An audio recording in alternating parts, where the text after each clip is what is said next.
Hey, this is David Rovix with another episode of Fifth Estate Live, which you might be watching on any number of different places, including possibly the Facebook page of Popular Resistance or the Facebook page of Cebu Community Radio here in Portland, Oregon, or on any number of other places such as YouTube, Twitter, VK, LinkedIn, Twitch, and other Facebook pages.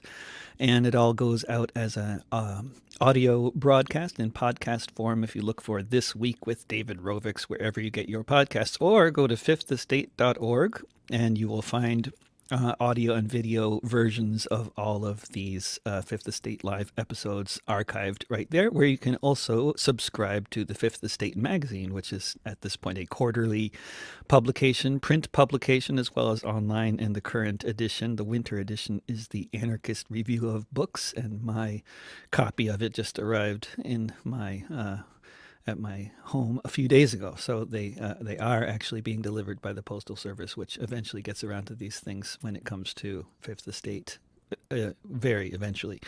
And today we are spending the hour with Peter Cole, historian at Western Illinois University and editor and author of many books, most recently including the second edition of Ben Fletcher, Life and Times of a Black Wobbly. And it's just wonderful to have you here, Peter Cole. And I am just, this book is fantastic, first of all, and it is available for a mere, I don't know if the people at PM Press might not even like it if I mentioned this, but the fact is you can find it for $1.99 on any of the ebook reading platforms. So it's just, an amazing resource, so full of all kinds of it's a fantastic book, and I think I'm constantly thinking about this period of history because it just seems like so incredibly relevant to the current moment. And I know you wrote about that in your preface, because your preface to the second edition, because this is actually the second edition of the book. The first edition came out in 2007, and you're getting more response now than you did then, even with the pandemic. Well, I think that America and the world are different in 2021 compared to the mid-aughts, and so there's a lot more interest in the book, and of course appreciative of that. I think it's more people even understand the term racial capitalism, right? And so Ben Fletcher really is sort of someone who sort of stands at the nexus of race and class, right, in a multiracial society and world, especially working class world. There's more people thinking about these matters because a lot of people are struggling more with the, what we would call the contradictions, right, that exist in our society and world. COVID has only sort of torn another Band-Aid off of the scab, right, that is living in a world that is based on profit instead of people. Yeah, absolutely. And the period that Ben Fletcher, what I've been so struck with, and I, for a long time, but particularly in 2020, with so much of the media coverage of everything that's been happening, which is, as usual with media coverage, I guess I would say a real mixed bag. But there's been a lot of history that has been talked about on the media nowadays, much more than ever in my lifetime. And I think on the one hand, that is so absolutely essential and important and vital that people know about things like, for example, the pogroms in Tulsa in 1921. But I would say equally, people should know about things like the union organizing drive around the Chicago race riots in 1919. And of course, this is like even more hidden history than Tulsa, it seems. And I wondered, what's your impression watching history being talked about in the news over the past year? Well, every historian sort of perpetually feels like in their own minds, right, really sort of knowledgeable, yet at the same time irrelevant. In America, in particular, as sort of a country that's in the perpetual present, The United where States of amnesia is what John Ross called it. oh, I hope to remember that phrase. Yeah, we tear things down instead of sort of how can we sort of maintain and sort of upgrade and improve. I'm thinking about buildings, but we might be just thinking about our sort of collective memory of the past. And so I love it when more people appreciate that the past and the present are sort of in constant conversation, right? Faulkner said the past isn't past, it's not dead, it's not even past. And I always say that personally, it's certainly the case. I mean, I care about the past because I always say that I care about the present and the future, right? And so a lot of us are really interested in the past, and I am too, but I'm especially appreciative that people care about why are we in the place we are today, right? Like, in other words, this is a usable history. It's not just for curiosity, but because it's so important. And more people appreciate that it's relevant. And so it's already there, but a lot of people sort of ignore sort of essentially the weight of history upon how and why we are the way we are in the present. No doubt. I mean, I want to get into who Ben Fletcher was and into this book, but like I just often am thinking about how, what if people like Ben Fletcher had not been imprisoned and persecuted, and what if the IWW had not been destroyed as an organization by the Palmer raids and the FBI and the government spending such resources to destroy this organization, this multiracial anti-racist union, that what if it had not been destroyed? It's just so hard to imagine how the 20th century would have played out. But now, we don't, this is hidden history, written out of history. We don't know about the IWW, but we know about all these horrible things that have gone on. And we should know about the horrible things, but we should know about the IWW, don't you think?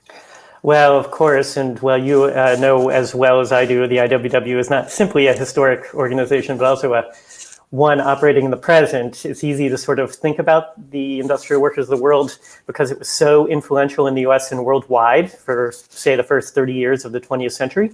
And it's undeniable that it's because of repression in particular really disappeared.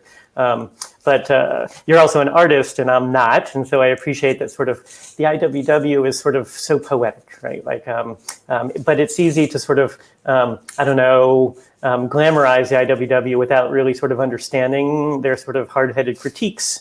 Of course, what would have been made differently, that's always fascinating to explore. And I, again, defer to artists to sort of imagine alternative futures. I think of Ursula Le Guin, right, who lived right near where you live in Oregon, that, when she wrote The Dispossessed, right, thinking about what would be an anarchist future like. That's not my ability is to do that. But I think about, for one example, although we haven't yet talked about Fletcher, what he actually did in the 1930s, right, when there's this massive revival of labor unions and radicalism.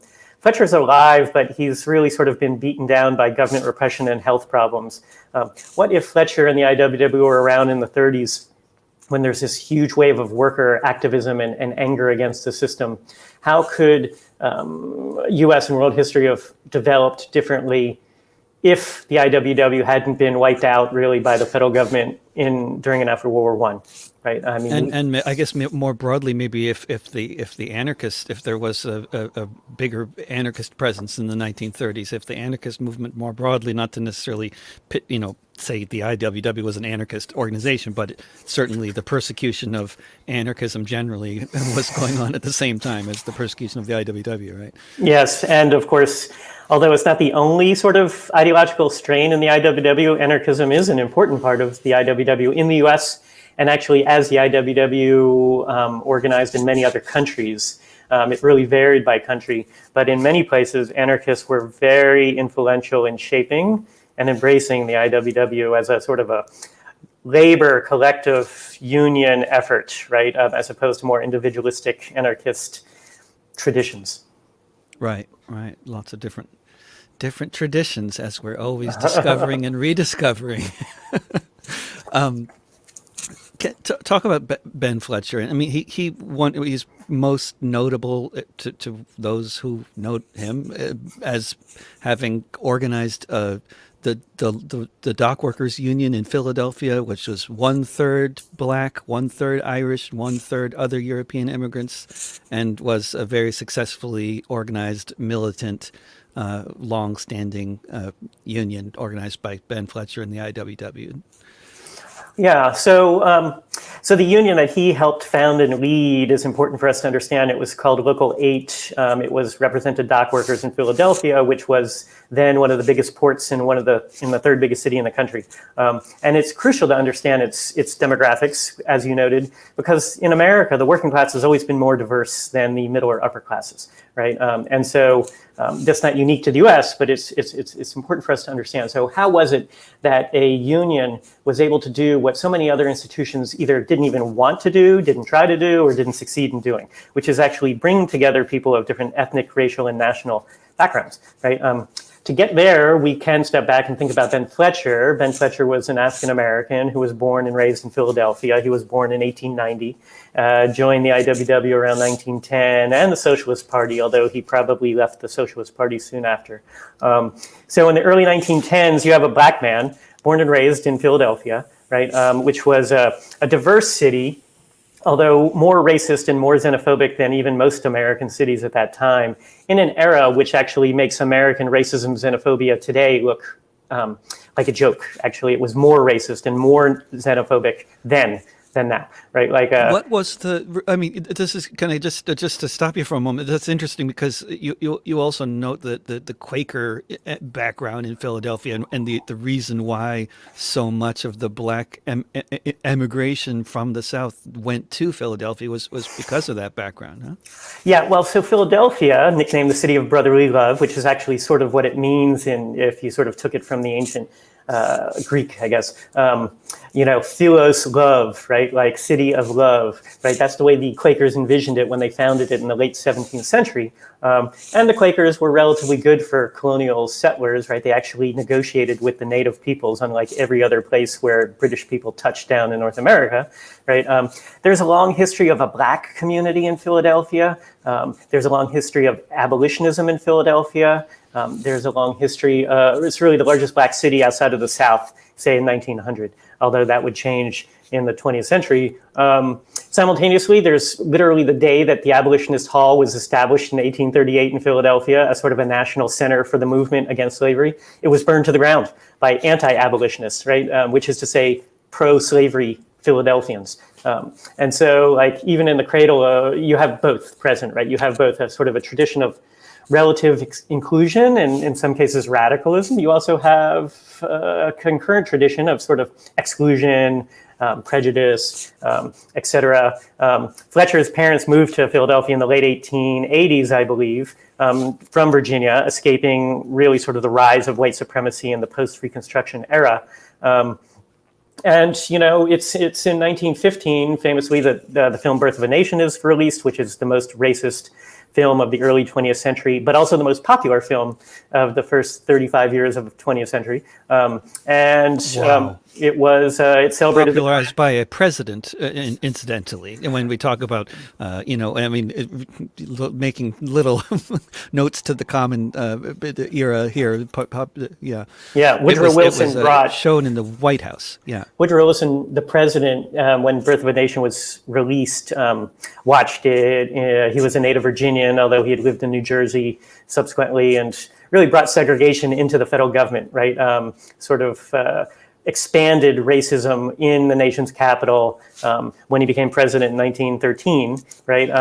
The segregation in the capital basically existed, but it was sort of de facto, and then it was institutionalized at that point? Right. Well, so for instance, there were still some holdovers. The Republicans were the dominant party of the sort of period from the Civil War into the 1930s, and so Republicans were the party of Lincoln, and there was actually some African Americans who still held, for instance, federal positions, right, both in D.C., but also in what's the institution you named earlier? The post office, actually the most important federal institution in most communities. There were black postal workers, right, in southern places, which were essentially civil service and somewhat protected, right?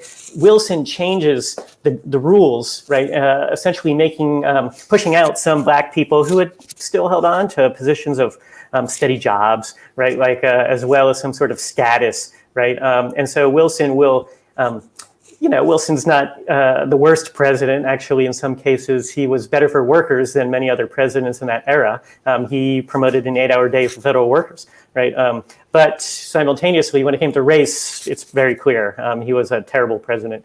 He was very much a Southern white Virginian by birth. And this is very much in keeping with the tradition of the Democratic Party for the century from the period of the Civil War to the 1960s. It would build itself as the party of the white man.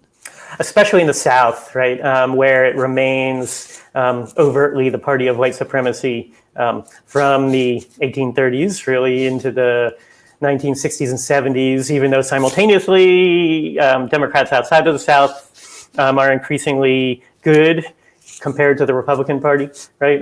And that most African Americans outside of the South register as Democrats tells you actually what they think about which party is better for their interests in the short term, at least, right? Like, so Wilson was really horrible. He also was, with his Department of Investigation, was able to sort of target, as he said, the IWW.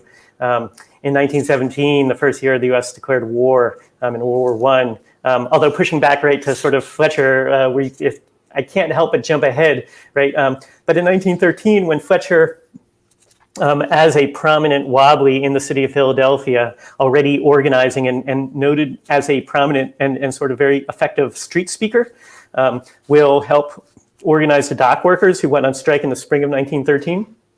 A 2-week strike, 4,000 men. At that time, the industry was all male. And Fletcher is really important.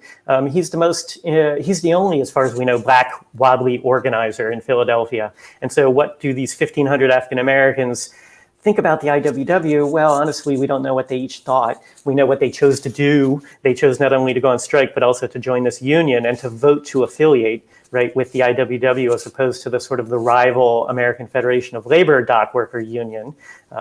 And so it's reasonable to presume that Fletcher had some role in that, even though we can't say with certainty. There are also important Irish and Irish American organizers and others in Philadelphia who are wobblies, because what we've got here is, it's really hard, but like I've got a hand here with 5 fingers. There were fewer than 5 unions in the country that would have done right, at the local level, what the IWW is doing in Philadelphia. And, there was only a few institutions in the country that even gave lip service to integration, right? Like the NAACP, okay, right? That's about, we're already running out. And so being overtly anti-racist and anti-xenophobic to bring together thousands of people of different backgrounds simply didn't happen. Right, and unions weren't doing it either. That's why the IWW was formed, because the AFL chose to not organize most workers. Right, they chose. But the IWW was doing it, and they were doing it all across the country. And then one other things you mentioned, which is, I think, one of the things that's often mentioned about the IWW is how much of a cultural institution it was, and how much music and theater was part of the scene with or the IWW. And that to me is not just like, as of course I love that as a musician, but just in terms of what's going on currently in the world, in this country, it just seems notable to me, not like necessarily the only way forward, but it just seems notable to me that the IWW fostered a culture that was the culture of the union, and everybody knew the same songs, which were all kind of hard to not know, because if you spent any time, as anybody who's listened to Utah Phillips tell stories, anybody knows, if you've spent time in the ghettos, in the slums of the cities of the United States around that time, you'd have the Salvation Army playing those songs with Christian, in the aim of converting people to Christianity. So naturally, those were many of the songs that were used at the time. So it wasn't like they had to choose, like, which culture should we draw on for these songs? The Salvation Army already was just providing the musical backdrop for the new lyrics, right? But I think that common culture, that ecumenical, inclusive kind of everybody's part of this movement, it was quite powerful, and it really was effective. Yeah, well, of course, I agree. Ben Fletcher supposedly knew Joe Hill. It's anecdotal, sort of circumstantial evidence, but like the greatest wobbly bard, right?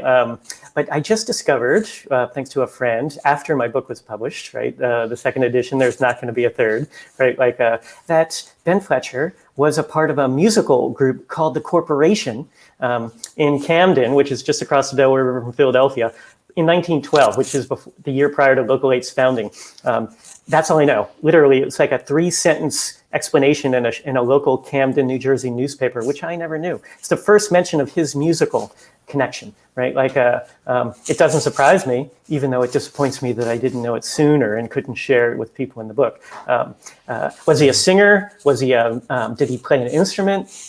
There's so much about him, and for that matter, other sort of working class people who we really don't know about or are really lost to history. My book is predominantly documents either written by or written about Fletcher. And so it's intended to be really sort of a window into his time by allowing readers to read documents about him or by him. You wrote the introduction, which is extensive and wonderful, I'll note. But yeah, that's basically a collection. You're basically the editor of this collection of first person. What do you call it?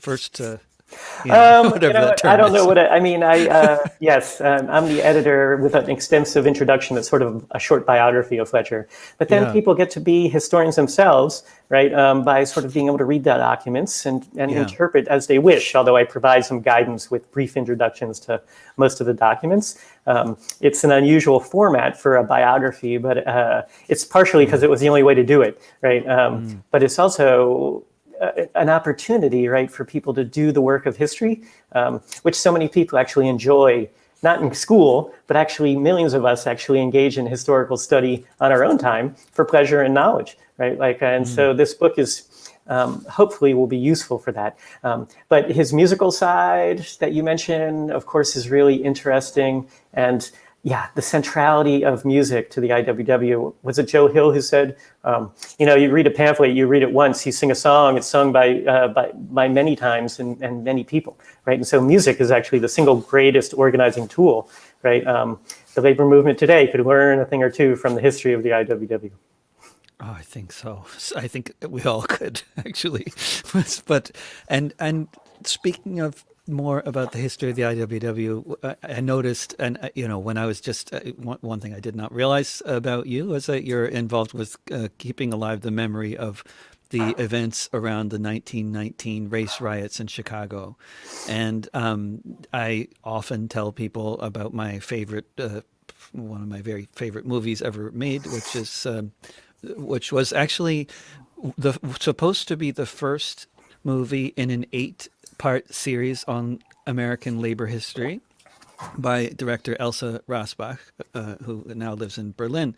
And this was the only of the 8-part series she was actually able to make for reasons having to do with PBS and their basically, total disinterest in labor history, pretty much. Or maybe you could say total, maybe not quite the right word. Almost total would be maybe a little more accurate.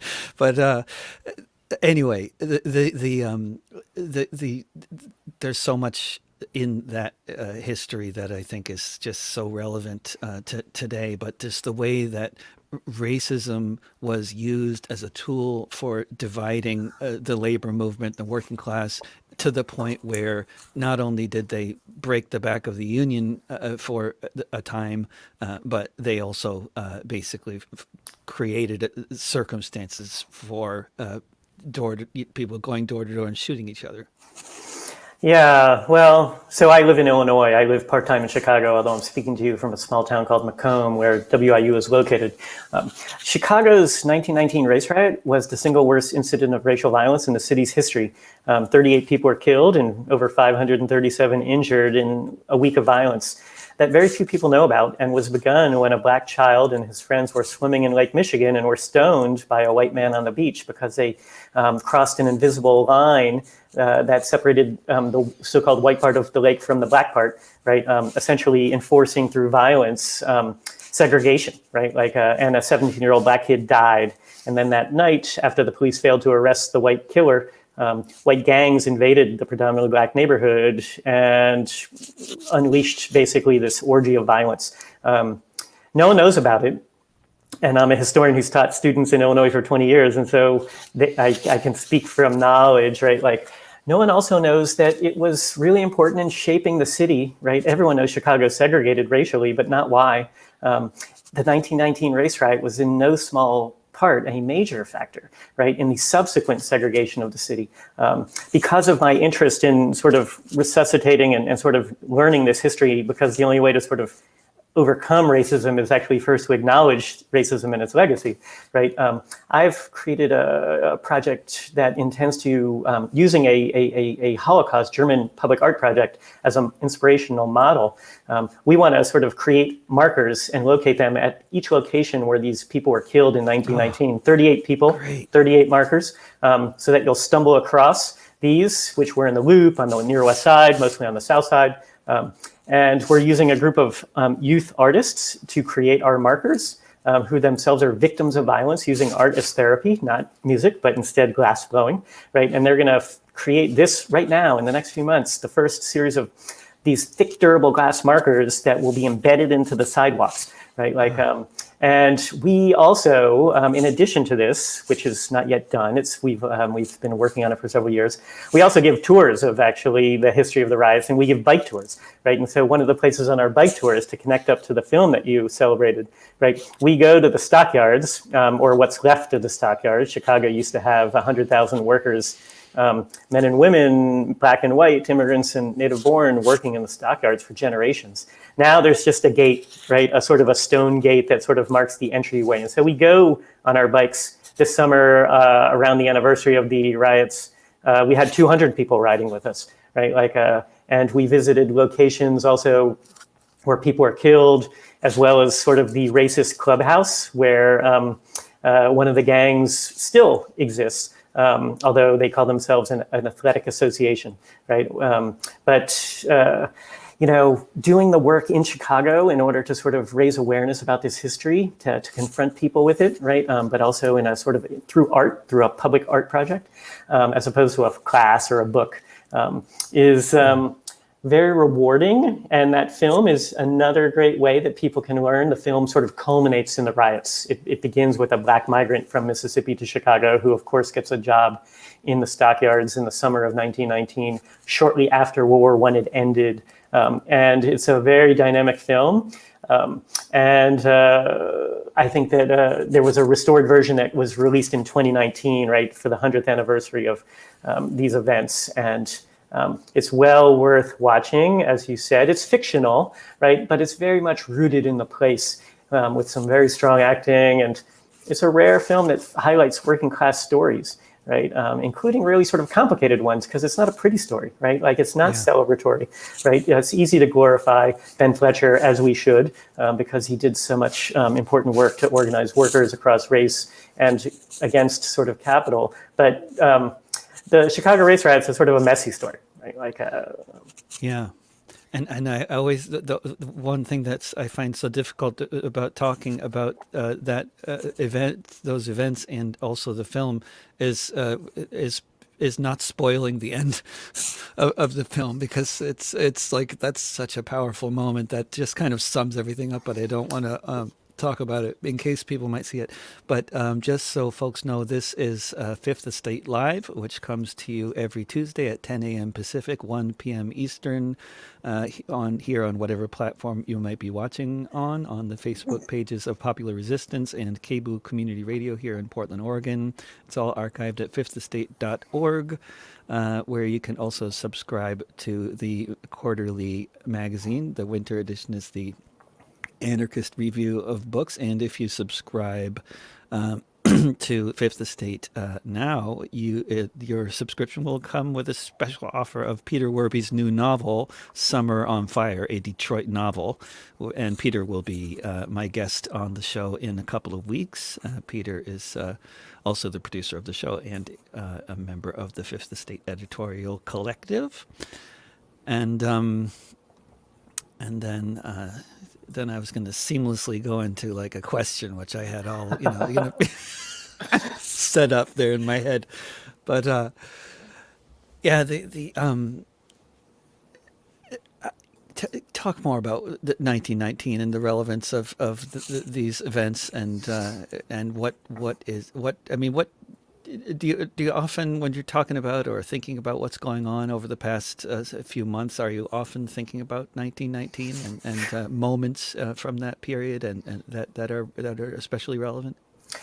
Well, since, my sort of second job, which is unpaid, is subsidized by my first job, right? Like it's sort of every day I spend time thinking about this project because if I'm not, no one else is really doing the work. I do have a partner, a co-director, Dr. Franklin Kozigay, who's a very good friend of mine and who's a native Chicagoan and a native Southsider who is sort of really, we are partners in this project. But I also teach urban history and African-American history. Every time I teach, I think about these matters, but I'll give you one example of sort of why now I think about these things, right? We're all thinking more in the aftermath of the killing of George Floyd and Breonna Taylor, right? Sort of police killings. But so in Chicago, again, notorious for being very segregated, there's a neighborhood on the near north side, which used to be a place of working class residences, including the Hobohemians, right? In and around the Newberry Library, which now is a very wealthy area. Right, that area is called Streeterville, also called River North. Many people live to 90 in that neighborhood, right? Like it's one of the whiter, wealthier parts of the city of Chicago, right? If you travel less than 10 miles, still in the city of Chicago, to a neighborhood on the west side called Englewood, the life expectancy is 30 years. So you can travel 10 miles, right? And the life expectancy is 30 years difference, right? Like Englewood is heavily black, Streeterville is heavily white. Right? Like now, of course, we also have to think about class here, but really when we start talking about race, we already sort of are coding this, right? Because we know, in fact, that to be white is to be wealthier and to have higher income generally, right? Like, and so, and especially higher wealth, higher household wealth as opposed to income, right? That's an important distinction, right? Yes, of course, it's super important, especially in Chicago, although not unique to Chicago, where for decades there was concerted efforts to deny Black people the opportunity to live in most neighborhoods, which would have allowed for the generation of wealth, as well as subsequently to deny them loans to buy houses, right? These are both the case. Right? And so really 1919 was about forcing Black people to stay in their neighborhoods because what was happening, the Black population was increasing due to the Great Migration. And then Black people were being exploited by landlords so that Black people, poor Black people, were paying more per square foot than poor white people because they didn't have the ability to move. And so when Black people started to explore other neighborhoods and during and after World War I, there were from 1917 to 21, 58 bombings of Black people's homes, 58 bombings in the city of Chicago, not a single one resulting in the arrest of a bomber, right? In some cases, murder, right? The Chicago police. We're talking about like throwing a grenade into somebody's home or something along those lines? We're talking about some sort of, IUD, Molotov cocktail, ready-made, homemade bomb. Right? Something that burns it. Right. And so although the Chicago race riot, which was sparked by the killing of a Black kid, right, is crucial, right? Bracketing both sides are these 60 bombings, right, of almost 60 of Black people, right? What were they doing? They were moving, right, into neighborhoods. And so what we have is organized white violence in order to prevent Black people from doing what anyone would want, which is to find cheaper housing in a better quality housing in maybe a different neighborhood, right? Like, so to be denied that, right, that was really the heart of the riots, but also these bombing campaigns, right? And so although class or jobs are a source of tensions, no doubt, right?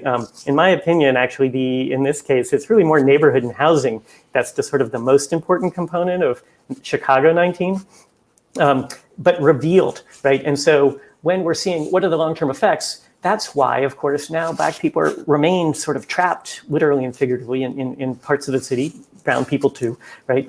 And that's what do we see in 2020, 2021, right? What are the legacy of that 30 years, right? How much is that worth, right? Like the idea that Black people are denied in Chicago sort of more to life solely because of the color of their skin, because white people created a system that defined race and then created a hierarchy of races. So yes, is the short answer. I think about this stuff all the time, right? Like, I mean, I'm trying to help others think about it too, right? When I assign readings to my students, but through public art, right? Like, because a lot of us aren't students, right? Like, so how do you find people who want or need this knowledge if they don't know about it? Well, art in the public sphere, right? As opposed to a private home or a museum, right? You can do it. Yeah, music's all art. another. Let's talk about all art should be public. I think, and that is such an. I'm glad you mentioned that again because I wanted to also get back to that subject because I spend I've spent about I don't know half of my adult life in Europe and a lot of it in Germany and Germany is just I think overall one of the most sort of introspective societies that I've been to in terms of people really coming to terms with just a horrible past. You know, similarly horrible to our past here, but the way that they come to terms with their past is, I think, much more thorough, and they have a much better educational system, which also helps. But that's also because of activists. You know, their educational system used to suck until the late '60s, according to what people tell me. But in Germany, you find the Stolpersteine, the stumbling stones. You find them all over the country, except for in Munich, and there's such a powerful form of public art, and it's so understated, so small. These little brass stones that just say who lived here and when they were taken away and when and where they died, which usually, or in some cases, when they, didn't die, but when they were taken away, that kind, but just kind of really simple little bits of history that people can look into to get more details, and it's like, I think it's a really powerful thing, and it's also like. In a way, it's so powerful because it's so understated too. It's not like you're I don't know. It's not like you're reenacting some bloody massacre in the public square. It's just a little stone, or I guess in the case of Chicago, it'll be glass, which is also good. It'll be maybe a little more noticeable than those brass things, which get really dirty. I guess the glass will get really dirty too. Well, I also have spent a lot of time in Berlin and other parts of Germany in recent years. I was lucky enough to follow my partner who had research there. And I was blown away by these sort of constant sort of reminders in the public sphere about the Holocaust and the contrast. I always say, like, in Berlin, the capital of Germany, there's this multi-acre monument to the murdered Jews of Europe. If you walk between the Capitol building and the White House, you will not find any monument to the treatment of indigenous peoples or the enslavement of Africans, right?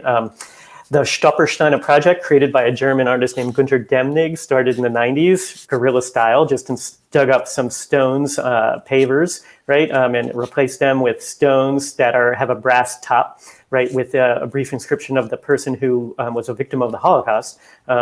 Is like, I like your description. I say they're subtle yet powerful, right? Like, because you might not notice them, but you might metaphorically stumble across them, as you say. That's the rough translation in English.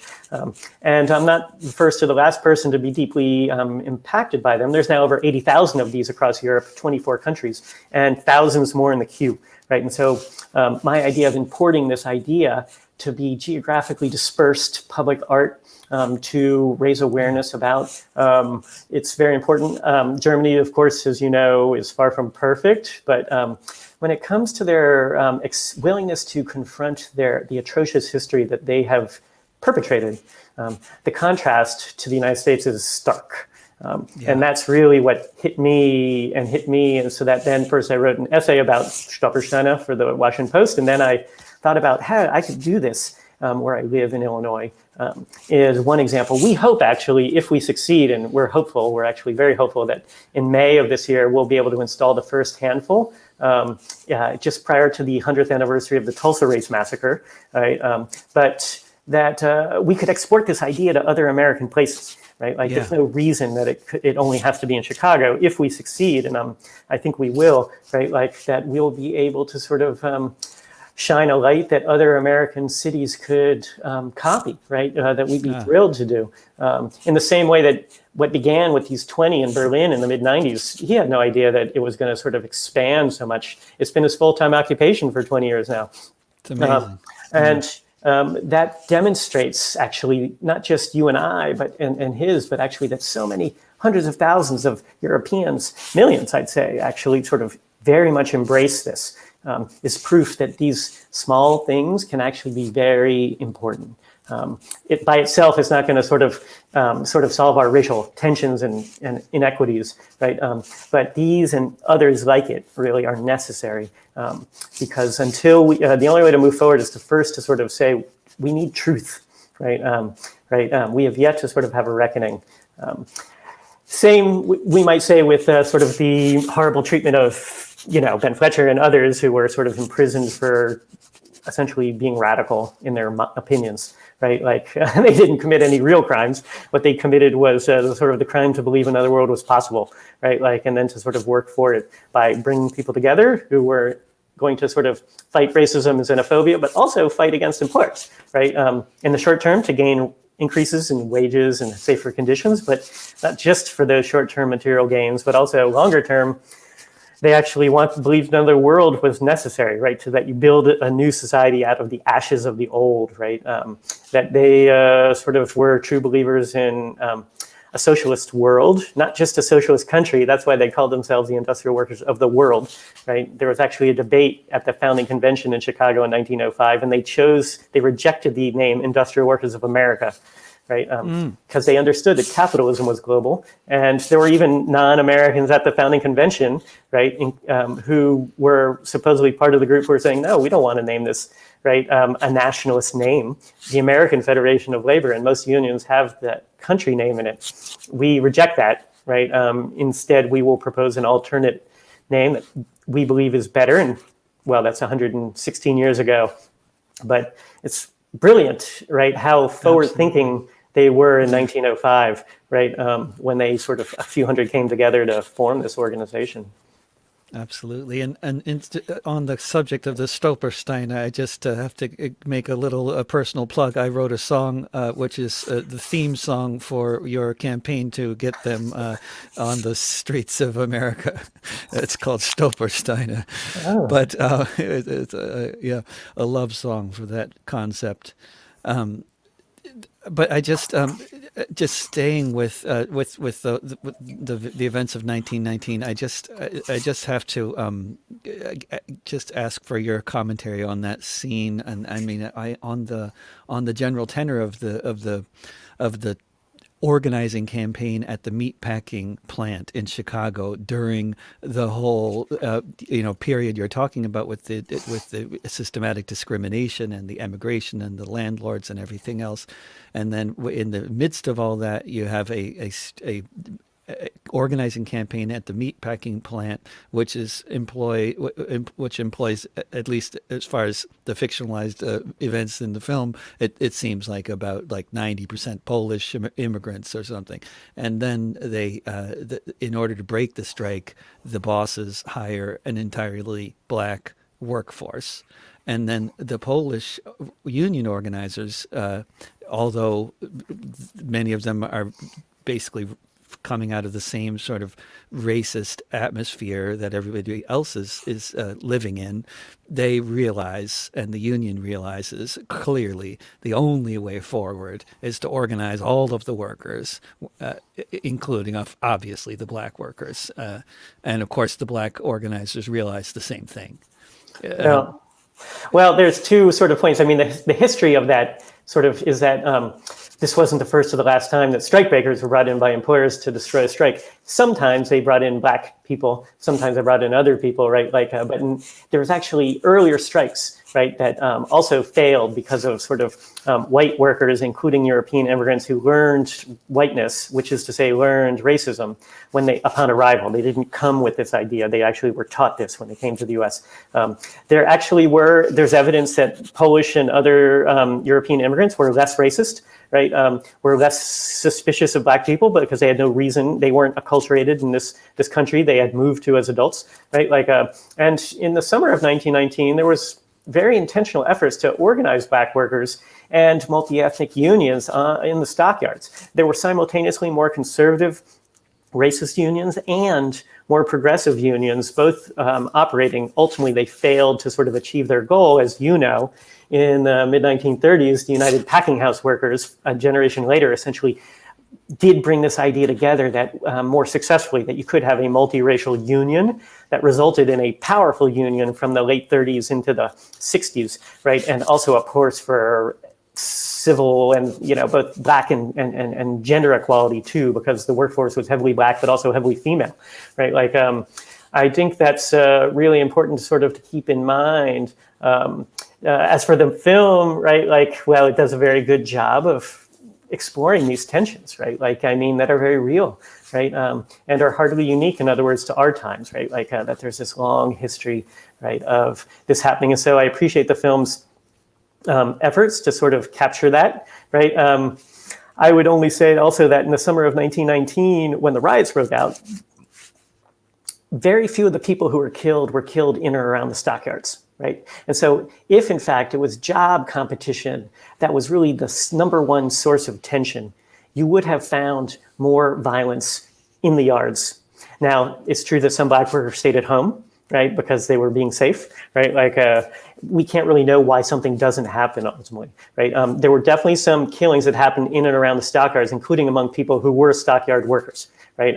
But we also know, in fact, that most of the violence was when white people moved into Black neighborhoods, right? Or that the violence occurred as Black people traveled, right? And so we know where this violence occurred. It's been mapped and detailed, right? And so a lot of either Black people were either attacked in their neighborhoods when whites would basically drive by. Drive-by shootings were a thing, right? White people in cars would just drive through Black neighborhoods and start shooting, right? But also, as Black people tried to get to work, including the stockyards, right, they were at risk because they were traveling through white neighborhoods, right, where they were unwelcome, right? And even outside of the week of the riots, this is what they had to do every day, twice a day, right? You had to travel through hostile neighborhoods where you could get jumped, right, on foot or on streetcars. That was the nature of urban life in America, to be an African American, right? Not unique to Chicago by any means, but very much the geography was such that where most Black people lived and where the stockyards were in between were actually predominantly Irish and Italian American neighborhoods that were,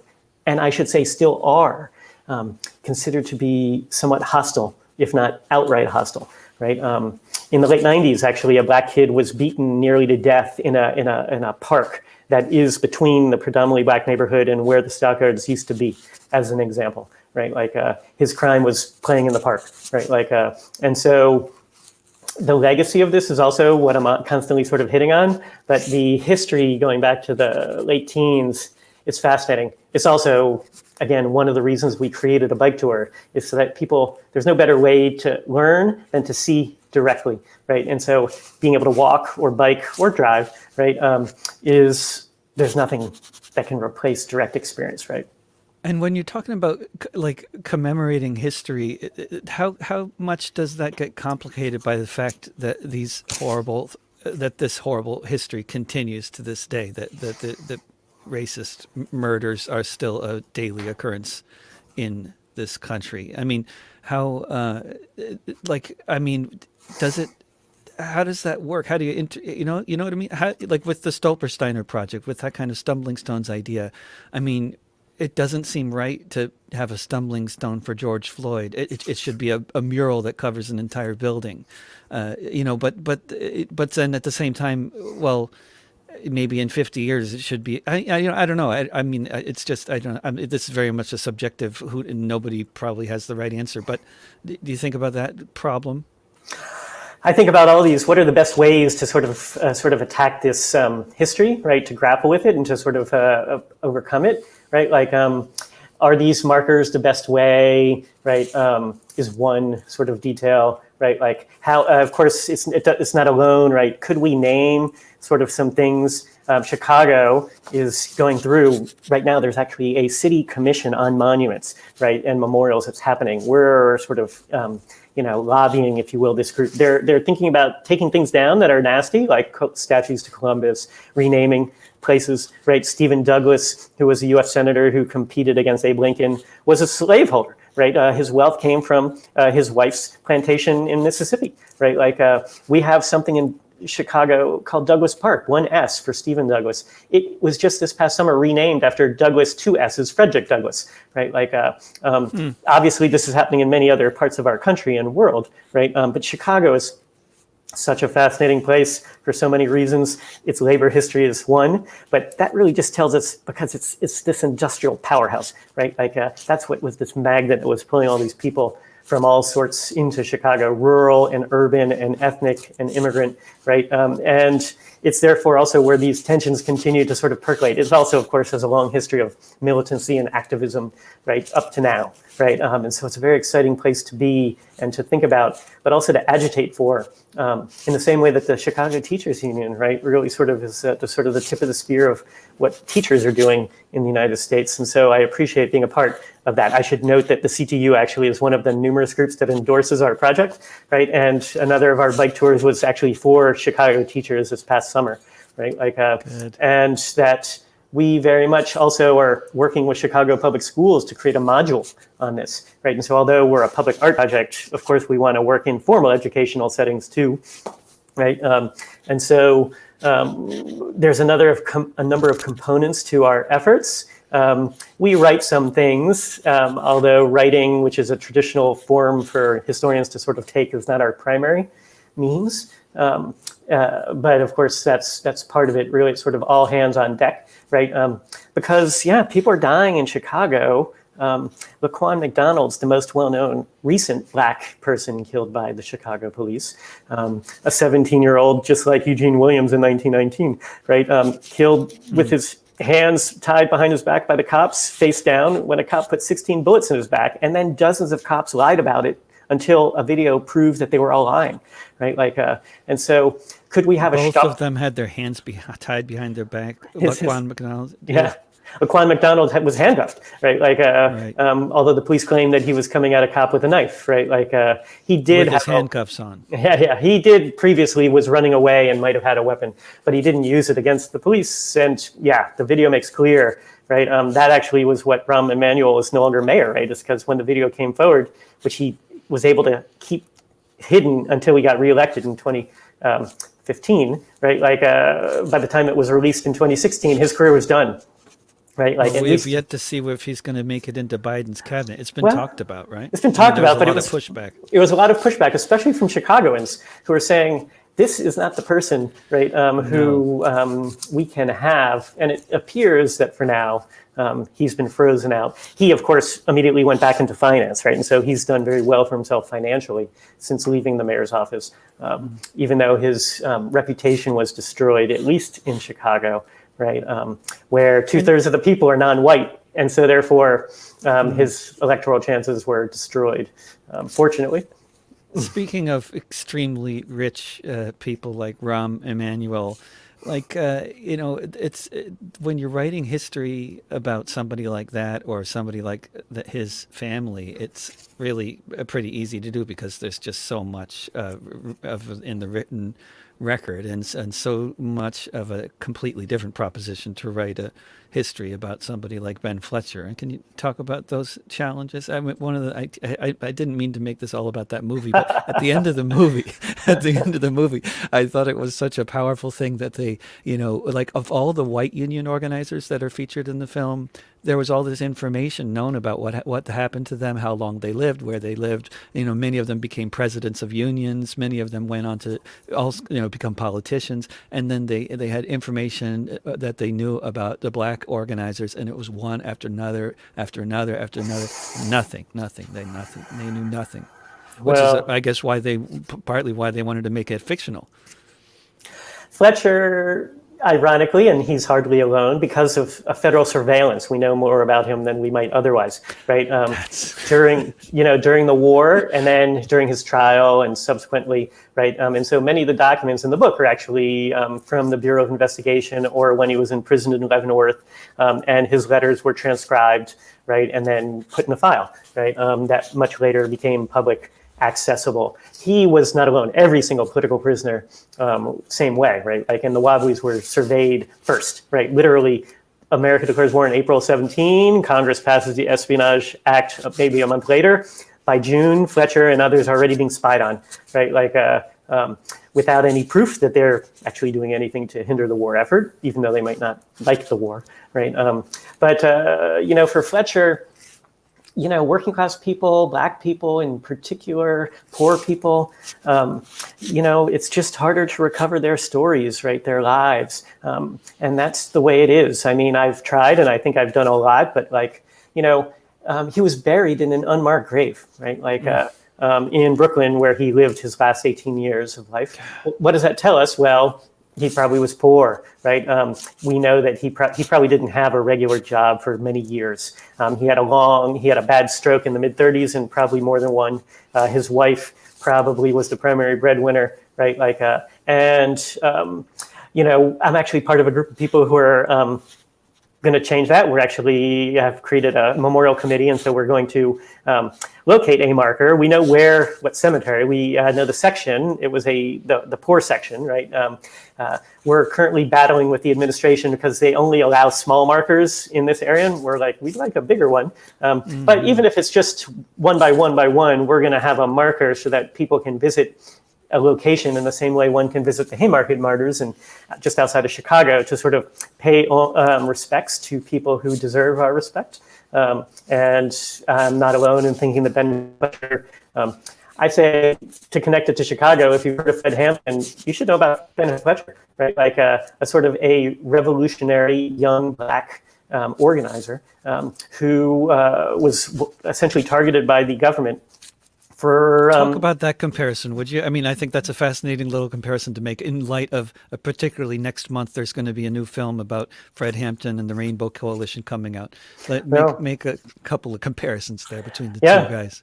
Both were socialists, both organized across racial and ethnic groups, right? The original Rainbow Coalition was Hampton's chapter of the Chicago Panthers, with the Young Lords, and the poor white organizations, the Young Patriots, right? Like, both were in their early 20s, right?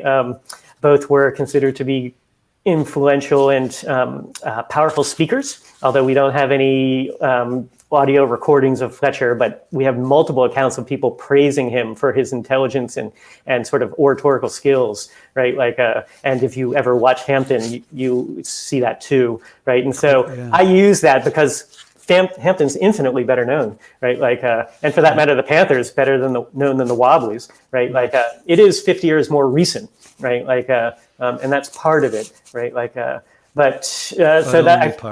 I've taken to using that comparison because it is sort of provocative. They were different, right? One was a union organizer. One was sort of, the Panthers were more overtly political, right, in their efforts, right? But both were basically trying to sort of help poor people, right, to sort of be less poor by overthrowing the system, because it was the system itself, right, that was the source of the problems. Not like on the margins, but actually the system is the problem.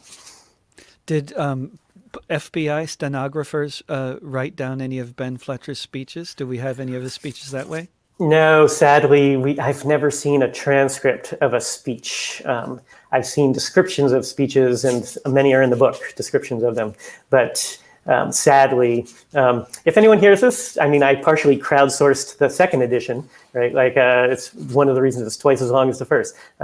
I don't anticipate a third edition, but I'd still love to, if anyone ever found more about Ben Fletcher. I actually found a great nephew of Ben Fletcher after the second edition was published, right? Like, and so, like, he's known by his family. He had no children, and so I searched for family years ago, but failed.